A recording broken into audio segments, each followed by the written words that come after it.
में हमने सुना था काशिफ जाने की घर से भागने की तैयारी में लगा हुआ रहता है। उसकी चच्ची पूछती, इसके बाद तुमने कुछ मंजर तो नहीं देखा? वो सर हिलाकर कहता है, नहीं चच्ची जान, अब मेरी आंखों के सामने कोई मंजर नहीं उभरता। इसके आगे की कहानी सुनिए। तुम कहाँ जा रहे हो? चच्ची ने पूछा। बस यूं ही सुबह से शाम तक बाहर रहना चाहता हूँ। मेरा यहाँ दिल घबरा रहा है। मुझे अपना ये थैला दिखाओ।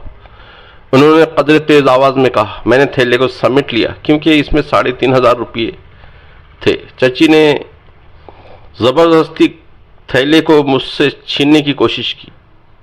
फिर हम दोनों में छीना झपटी शुरू हो गई।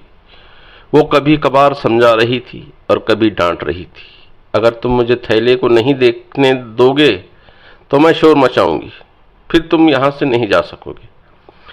आखिर मैंने थैला उनके हवाले कर दिया, जिसमें उन्होंने 3,500 रुपये निकाल लिए। इसके बाद पूछा, इतनी रकम लेकर कहाँ जाओगे? तुम सुबह से शाम तक तफरी करना चाहते हो, इसके लिए 50 रुपये काफ़ी हैं। ये 50 रुपये रखो, लेकिन पहले अपनी अम्मी को अपने जाने की इत्तला दो। अम्मी वगैरह को मेरी कोई परवाह नहीं है। आजकल मैं आधी रात को भी आता हूँ तो कोई मुझसे कुछ नहीं पूछता। ये कहकर वहाँ से चला आया। चच्ची जान ने मेरी बहुत बड़ी रकम हथिया ली थी।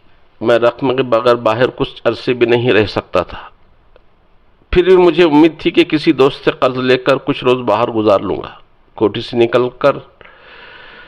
से निकल आने के बाद मेरे पीछे वहाँ जो कुछ हुआ वो सारी बातें बाद में मुकदमा चलने के दौरान मुझे मालूम होती रही।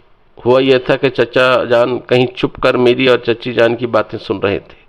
मेरे जाने के बाद उन्होंने चच्ची जान को समझाया कि वो ये बातें तमाम रिश्तेदारों के सामने बयान करे और ज़रा नमक मिर्च लगाकर। मसलन मैंने 25,000 रुपये लेकर घर से निकल रहा था तो चच्ची जान ने वो रकम मुझसे छीन ली और कहा, ये शरीफ लड़कों के लक्षण नहीं है। इस पर मैं मुश्तविल हो गया। चच्ची जान को गालियां देने लगा, मार डालने की धमकी भी दी, लेकिन चच्ची जान ने वह रकम वापस नहीं की। बाद में मैं गुस्से में तिल मिलाता हुआ चला गया। चच्ची जान ने यकीनन चचा जान से इसके बदले हुए रवैये की शिकायत की होगी और इसके और अम्मी के मुतालिक कुछ बुरा भला कहा होगा। मर्द ऐसे मौके पर औरत को सब्ज़ बाग दिखाकर अपनी बात मनवाना जानते हैं, लिहाजा चचा जान ने भी अपनी बातें मनवा ली होंगी। मैं तमाम दिन अपने दोस्त के साथ घूमता रहा, इसी के घर खाना खाया। इन दिनों हमारी कोठी नाजिम आबाद में थी और मेरे दोस्त का मकान लियारी में था। हम इतनी दूर थे कि कोई मुझे वहां आकर तलाश नहीं कर सकता था। अगर करता भी तो हम छुपना जानते थे। वैसे मैं ये तमाम बातें बिचकाना जहन से सोच रहा था। मेरे चचा मुझसे ज़्यादा चालाक थे। उन्होंने पहले ही मेरे पीछे आदमी लगा रखे थे। हम फिल्म का आखिरी शो देख कर आ रहे थे कि रास्ते में 4 आदमियों ने मुझे घेर लिया।